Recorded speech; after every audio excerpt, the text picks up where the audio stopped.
and welcome back to my channel.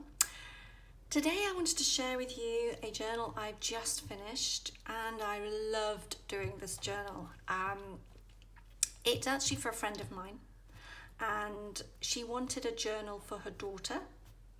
Her daughter's only 4, I think, at the moment, but she wanted a journal that she could use to keep, to keep things like memories of her childhood at school up until when she's an adult, and then when she's an adult she will give her the journal and hopefully Emily will continue adding to it.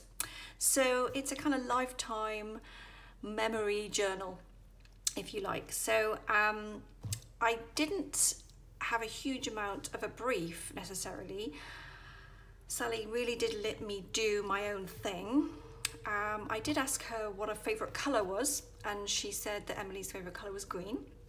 So that's why the book is green. So I've used Adventures in Booksmithing course from Nik the Booksmith, and you can see there's some relief on the front cover, which are kind of wooden die cuts which are placed underneath the fabric, and then the fabric is also distressed. I've got a book plate on the front with Emily's journal written inside, and I've added a little bit of lace to the binding here as well as some muslin. So it's bound with some green sari silk, and I also used the not quite sure what fly cover, I'm not quite sure what you call this, which is also part of Nik's course, which is laying in this fly cover. And I've used some beautiful marbled paper that I bought from a local craft store, it is the genuine handmade article, so it's really beautiful, and it had a nice green in it, so I thought I would use that for the inside covers.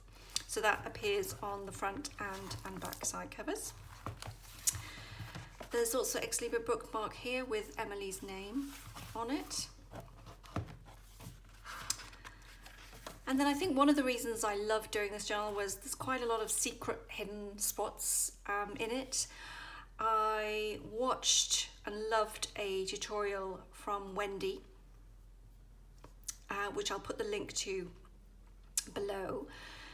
She made these lovely flip out pages with pockets and a little tie, so I've made 3 of those, so there's 3 throughout this journal, and I just love them. I've made them a little smaller, haven't made them the whole size of the page as Wendy did, but I just love them. So this is a pocket design, slightly adapted from one, again, I cannot quite remember the name of the lady, but I'll put her link to her tutorial below as well. She makes some lovely pockets. This is just a folded piece of tea-dyed paper, and it makes, basically, you've got one pocket here, which goes all the way sort of down to the bottom, so it's a nice tall big pocket in there. I've got a side pocket here, so I've left the side open, so there's a little side pocket here. There's also a little double pocket here. There's a pocket here, and there's a small pocket here with some ephemera, and I've just put a few little tea cards, the Tracy Fox tea cards, and some little mini postcards from Graphics Fairy. So all of these can be journaled on the back of. You can put little sayings or notes in there. Some lovely eco dyed papers from Nik. Got a little circus one. This is all from the Graphics Fairy, and some of Tracy's tea cards. There's a double pocket here, one in the front and one in the back. This is from a vintage book, a kind of botanical book. Not Edith Holden, but it's a really beautiful one. It's got some beautiful sketchwork in it. This is one of this is a paper bag which has been tea dyed, and again you can use that as a kind of pocket. I've just put some ephemera in there just to indicate that you can put stuff in there. Of course, she may remove everything I've put in here to put her own stuff, which is absolutely fine. there are 6 signatures. Each signature has 10 sheets, so 40 pages, so it's about 240 pages, the whole thing. So it's quite a hefty beast. It'll certainly last her a good while. Each signature as well has one of these like card covers. So it's Tim Holtz collections. I think this is a mixture from, it's a couple here from the French vintage one and from the Wallflower one. So this is the first signature with one of Wendy's flip outs. So the great thing about this flip out, so we come over here and we've got on this side of the flip out, it's a trifold. So on this side we've got 3 pockets. So we've got one here, got a little tuck pocket here, and we've also got a side pocket here. Then we open this out and we've got another pocket here, and we've got 2 pockets here. We've got one here, and we've got one in the back as well, which is a nice tall pocket. But that's not all. When you close this back up, you can then untie the closure here, and you have 2 more pages. And again, here we've got a double pocket. We've got one here and one in the back there, and we've also got a little note pad here of tea dye paper. I've just put a little note there, scribbles. So that's what I love this job. So it's all these little hidden spots. There we go along. There's another pocket there. Some Edith Holden pages, and I chose the pages from the June section of the diary because Emily was born in June. So I thought that was quite a nice little touch. Got another pocket there with a mum and child, which I thought was, again, quite cute. Got a double pocket here. These little pockets are just made out of the scrap pieces when I cut down the Tim Holtz papers to make the signature covers. So I've used the scraps from that as pockets, so wasted nothing.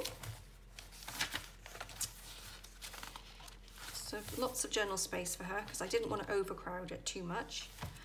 Here we've got a nice double pocket, again a lovely one from the same lady as the first one.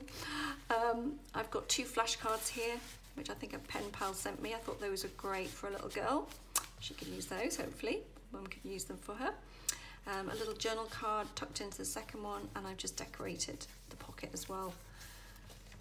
Another one of the June pages from Edith Holden. And we've got some other vintage book pages scattered throughout. Another bag.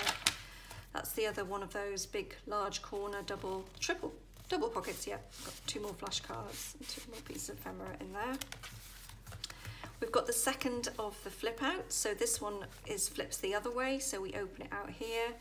And again, we've got a single pocket here. We've got another pocket on the side here. On this side, we've got a Bella band. And I've just tucked in a couple of journal cards in there. And then on the front here, I've just put a kind of one of a label which you could write on there.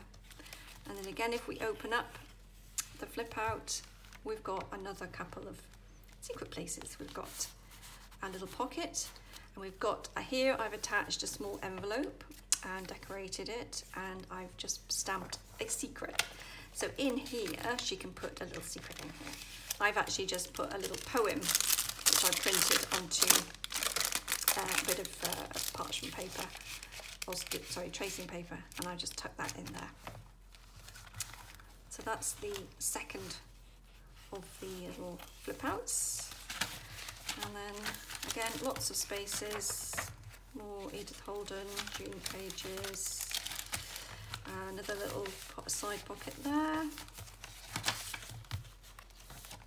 Got another double pocket here, another one at the back. One of Nik's little divider pages. Cool. It's pretty doily. Lots of journal space. Another one of those little pockets there.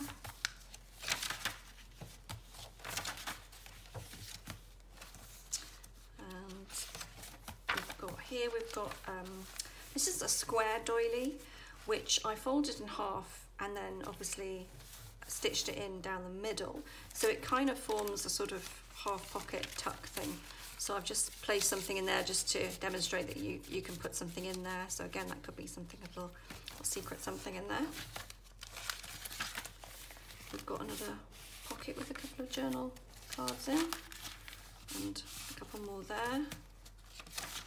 Some of the tea dyeing on this paper as well is beautiful. You can never repeat it, can you? Another one, that's the other half of that doily. Again, it opens up so you can put something in there. And then here's the final flip out, which when you open, sorry, before I open it, there's the first. So we've got a pocket each side, single pocket each side. Again, another one in the side.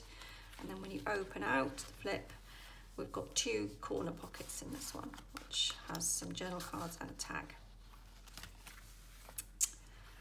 What I also did when I was putting in these flip out ones is I spaced them out. So I put one, the first one is kind of attached to the top of the page, the second one is attached to the middle, and the last one is attached to the bottom. So when the book is closed, the kind of thickness is evened out a little bit, because if they were all kind of attached to the bottom, you'd have this sort of, the bottom will be a lot thicker and wider and chunkier, whereas now, because they're evenly spaced, it's quite even all the way through. And that is the journal for Emily. I do hope she loves it as much as I have loved making it. And thank you very much for watching.